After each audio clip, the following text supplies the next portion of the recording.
you back. And thank you for leading us in practice today. Thank you so much. So good to be here with everyone.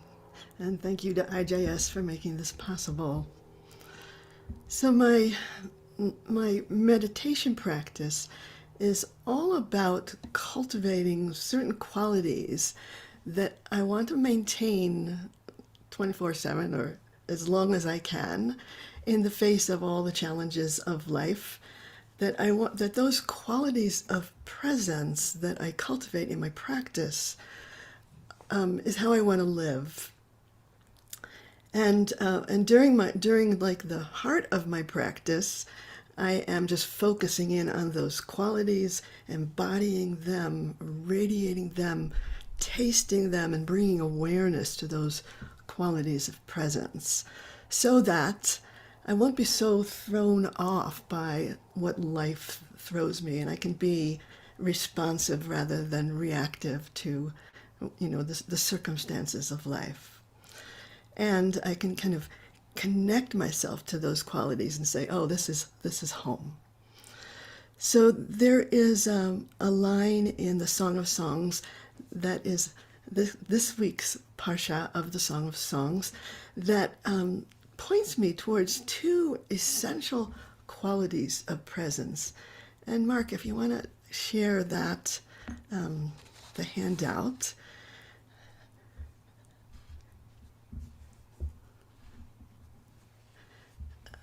So what the verse says at the beginning of chapter 2, it says, I am the rose of Sharon, a lily of the valleys.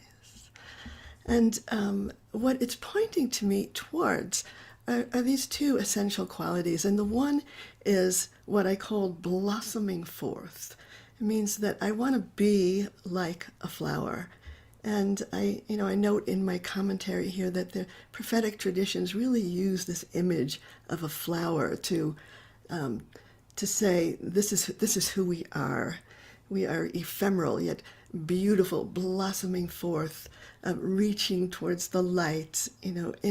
In great beauty and inspiration. We are, and so there's a movement inside us of blossoming forth that we want to connect with. And there is another movement inside us, which is suggested to us by these words, a lily of the valleys. And the word for valley is amakim, which also means the depth. And we each have these depths within us. So the quality of presence that I want I want it to be imbued with a sense of rooting down into my lineage, into my body, into my resources, into my really the source place inside me, so that I can be always kind of grounded in God, really, and feel myself supported in that way, so that my blossoming forth is sort of given strength and purpose through that rooting down. So, in order to kind of anchor these qualities into my being, I want to do two practices with you. One is a breathing practice, and another is the chant that we'll put inside us of those words. So the breathing practice says va'ani, and I just breathe into my heart, and chavatzelat hasharon is this sense of when I breathe out, I'm blossoming forth, and then I breathe back into my heart, and then I breathe down and send my breath into my roots. And then as I breathe in, I pull up that place of rootedness into my heart. So again, on the exhale, blossoming forth.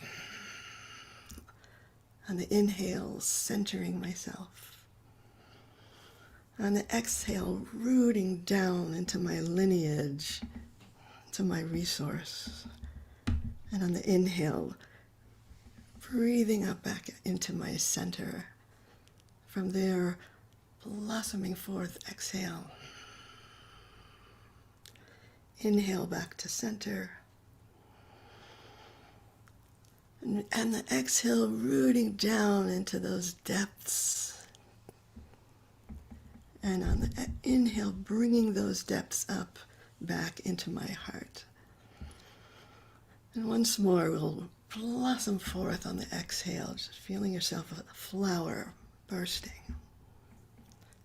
Inhaling back into the and exhaling down deep into the depths. And one more, inhale back into the heart. So just notice what that practice brings, a sense of expansion and a sense of depth, of connectedness. And we'll do this chant to sort of set it inside us in a beautiful way. And at the end of the chant, we'll return just for a couple minutes to the breathing practice of blossoming forth and rooting down. And then just allow those qualities of presence to be anchored inside you as we go into the silence. See if we can keep returning to them. So if you want to share the words again.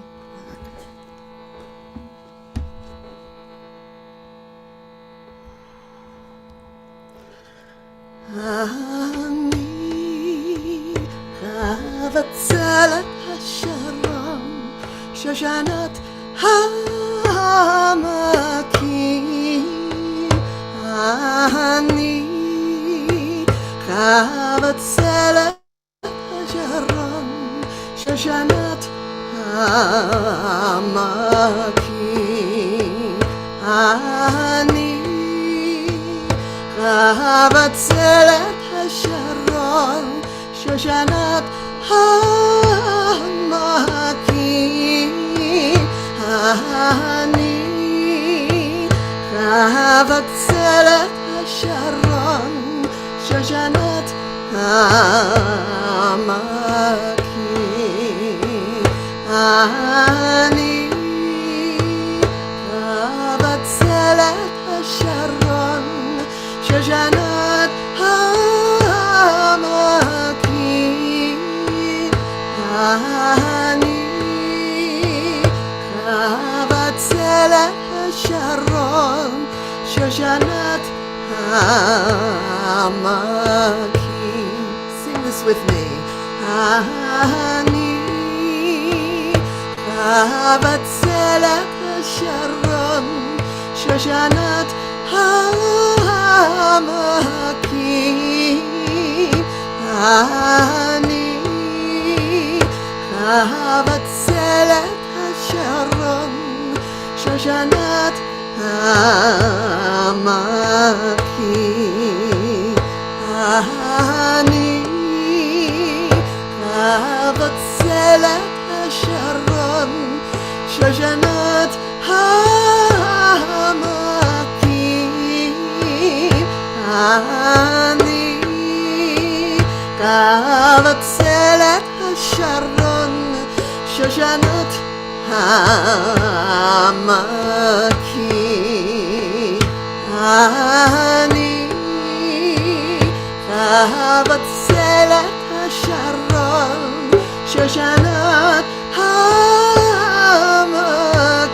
Hasharon Shoshanat Hamakim Ani Vatsalat Hasharon Shoshanat Hamakim Ani Vatsalat Hasharon Shoshanat Hamakim Ani Vatsalat Hasharon Shoshanat Hamakim Ani Vatsalat Hasharon Shoshanat Hamakim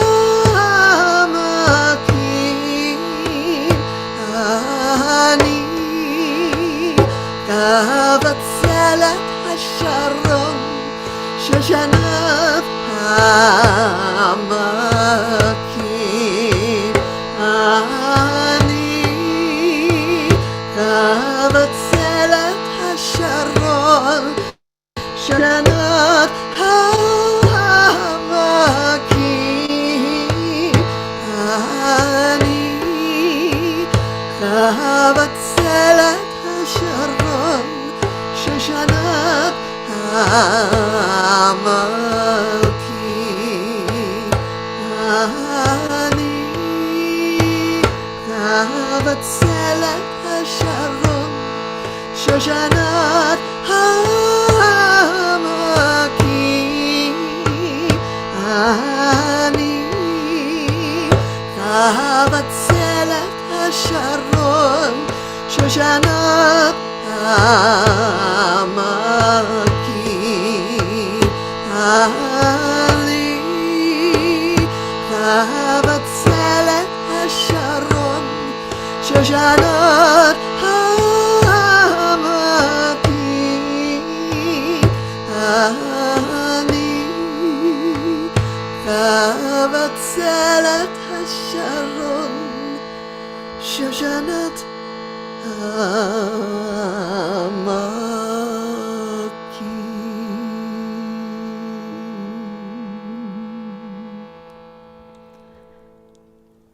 And as we enter the silence, I invite you to close your eyes, focus on the breath, breathe into the heart. On the exhale, blossom forth. Be that flower. On the inhale, center in the heart. And on the next exhale, root down into your depths. And on the inhale, bring those depths up into the heart. And on the exhale, blossom forth. Inhale, center back into that center of the flower in the heart. Exhale, root down as deep as you can. And on the inhale, bring those depths back into the heart. You can continue that breathing practice, or you can just enter into a silence that embodies those qualities of blossoming forth and rooting down.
Shoshanat Hamakim Ani Chavatzelet Hasharon Shoshanat Hamakim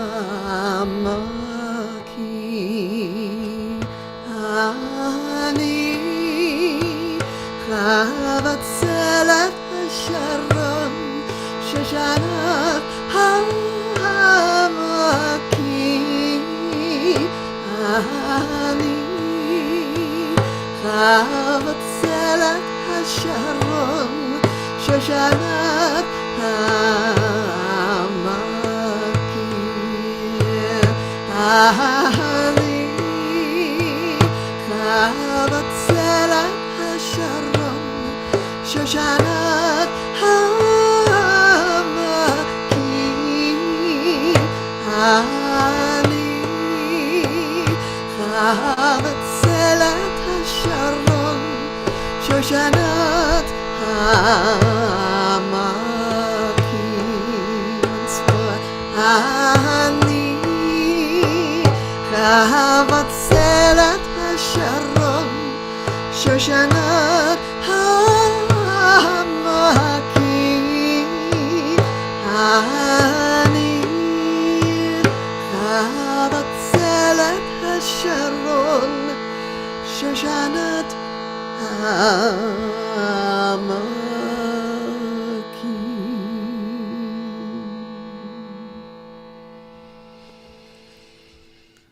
So I'll leave you with this question for contemplation that says, can I stay rooted in my depths, my lineage, my body, and my earthiness while reaching towards the heavens and the great expanse? So I invite you also to open your eyes and look around the Zoom room, because each of these, flowers, after we have blossomed forth, each of us becomes a flower that wants to be seen and known and sniffed. So take a look around the Zoom room, acknowledge the beauty of the flowers that we are, the bouquet that we have become by practicing together.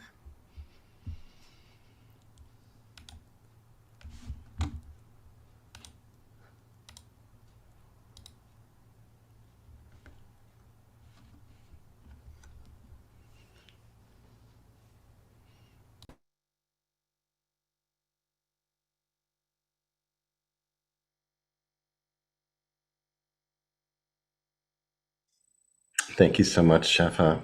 Beautiful, beautiful practice. And thank you for cultivating this beautiful flower garden that we have here and drawing our attention to that as well at the end. It was so beautiful. Much appreciated. Friends, we seal the practice as we do every day by offering an opportunity for those who are in mourning or observing a yard site, or if it's your custom to recite the Kaddish.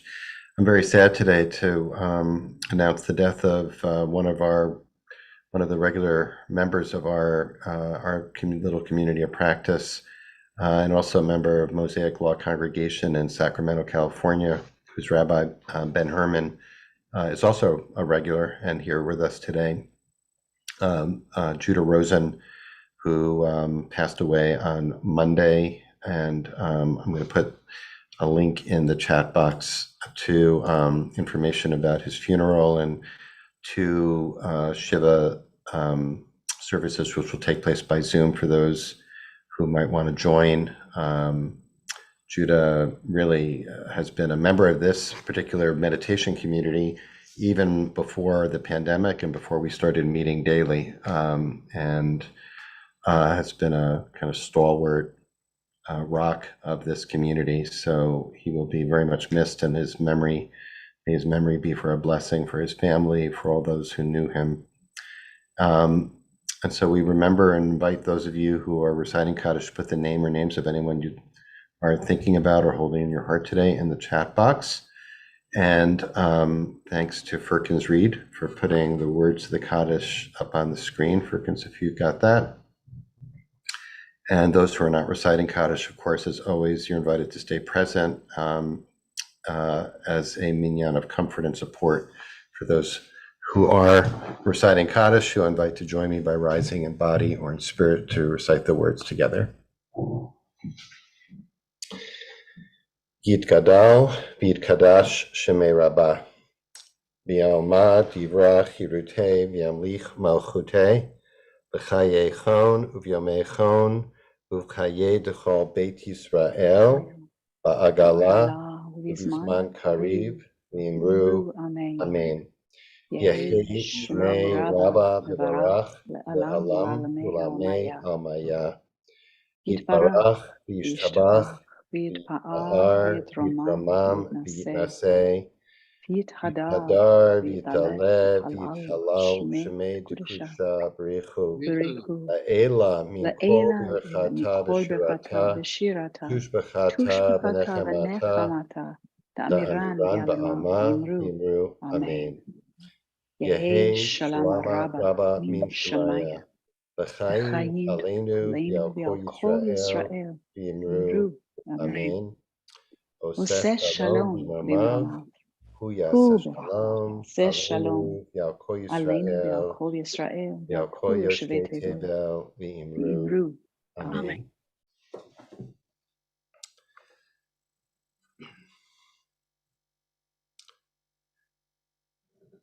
Thanks, everyone, of course, for being here. If you're leaving us now, we hope you'll join us tomorrow. We'll be led in practice tomorrow by Rabbi Jenny Solomon of Beth Meyer Synagogue in Raleigh, North Carolina.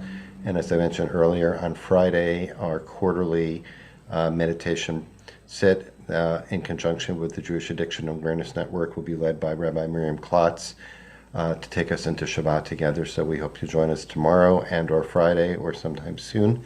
You're invited to stay on for a conversation with our teacher today, Rabbi Shefa Gold. I didn't mention at the beginning, but we'll mention here. I think Firkins put it in the chat that Shefa will be leading one of our month-long deep dives into different modalities as Jewish prayer practice. Shefa will be leading a month-long session on sacred chant as a prayer practice. So if this practice today resonated for you or piqued your interest in exploring chant as a ongoing spiritual practice, prayer practice for yourself, you have a wonderful opportunity to do it with one of the great masters of that art, Shefa Gold. That will start in mid-February, so be on the lookout for that. We'll send out the information in the near future about that. And oh yes, one more thing I didn't mention, which is that next week we'll be led in practice all week long by Rabbi Ari Lev Fornari of Kol Tzedek Synagogue in West Philadelphia. The theme of this week-long meditation series will be fight, flight, or freeze, meeting difficult emotions. So we'll be bringing our practice to bear on challenging emotions. Should not be a stretch for most of us. And we hope you'll join us. Of course, as always, you don't have to be there for all the sessions. You can join us for as many as you're able to, and all the sessions will be live streamed on our YouTube channel, recordings posted there as well. So I'm going to invite Shefa to come in for some conversation here about that beautiful teaching today. And if you have a question you'd like to pose, you can put it in the chat box and preferably preface it by writing question or just share your own reflection on the teaching today. So Shefa, I want to invite you, first of all, to people who've been around for these sits may know, but others may not know how you've been connecting the book of Shir HaShirim, the Song of Songs, with the weekly Torah portion through your series, Love at the Center. So this is an example of that. So I want to invite you just to talk generally for a minute about like what does Shir HaShirim have to do with the Torah portion. And then to be more specific about this particular connection, about this kind of flower practice that we did today, and the story in the Torah portion of Jacob and Esau. Okay. Well, a few years ago, I was guided to take the Song of Songs and divide it into parshiot, into sections, 52 different little sections, and make that my central Torah, because what I really want to do with my spiritual practice is to put love at the center of my life. And this is our mystical love song. And I thought that, it was an experiment to see, well, what would it mean just to live that, as Rabbi Akiva said that we could do. We could live our lives by the Song of Songs.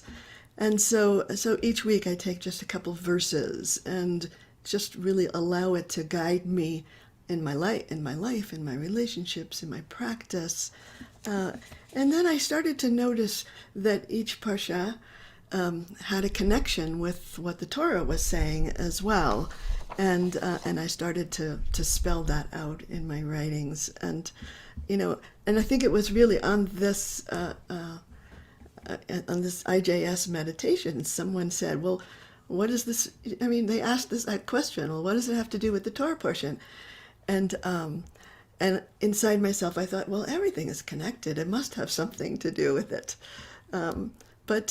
So just as an example, this week, I say that it's Jacob. If we see Jacob, the quintessential human, as flowering, that his flowering is complicated by the thorns of his past, namely Esau and the legacy of deception that he has. So before he meets Esau again, he has to encounter his own depths.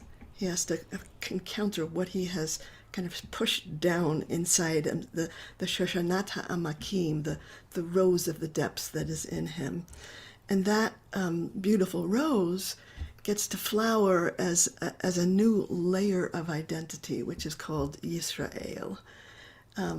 But it has thorns that actually injure Jacob during his long night of wrestling. So this is our task as well, risking those Oh, it's thorns, okay. I can walk. Oops, hold on. Sorry. risking those Oh, thorns. yeah, right. Yeah, right. Walk.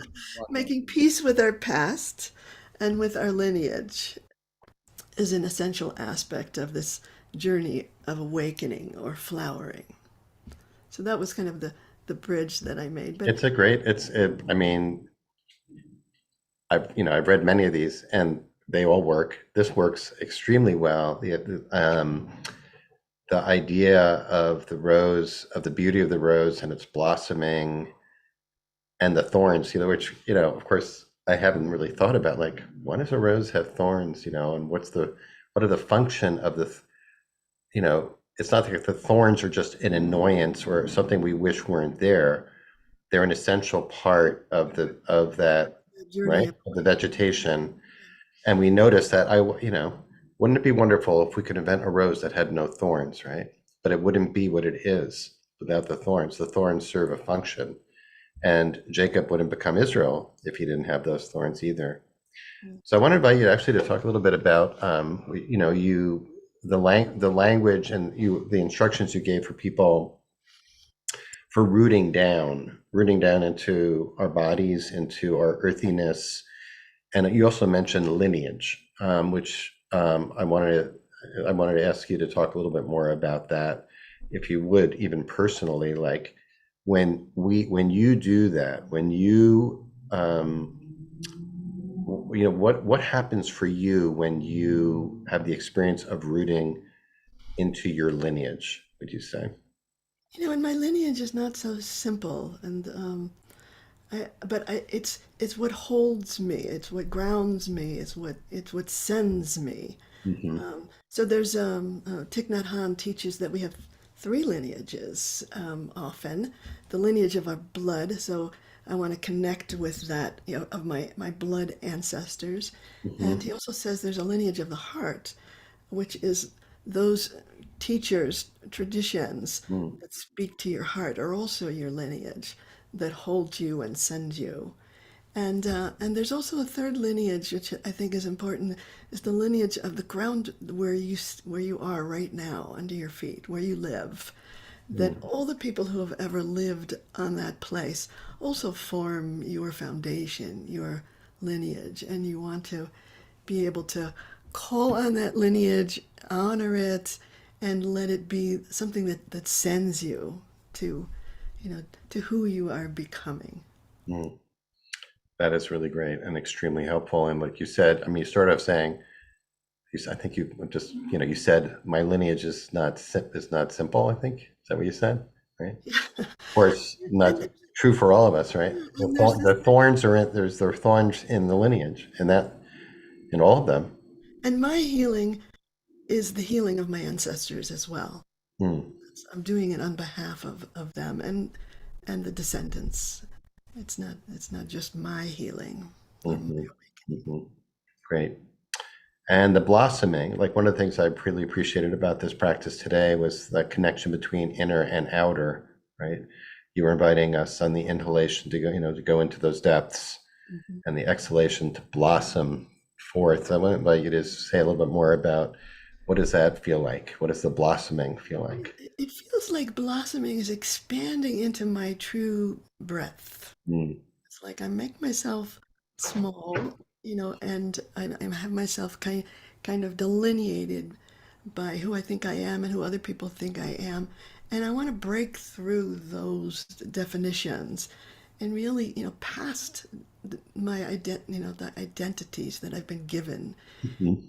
And for me, it's like the most profound identity is being a soul, and which really has the quality of the infinite in it.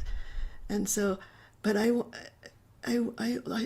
that blossoming forth, that process of awakening also to bring beauty to the world and bring kindness and bring something, of a fragrance that is, and so to me, the flower is such an amazing image.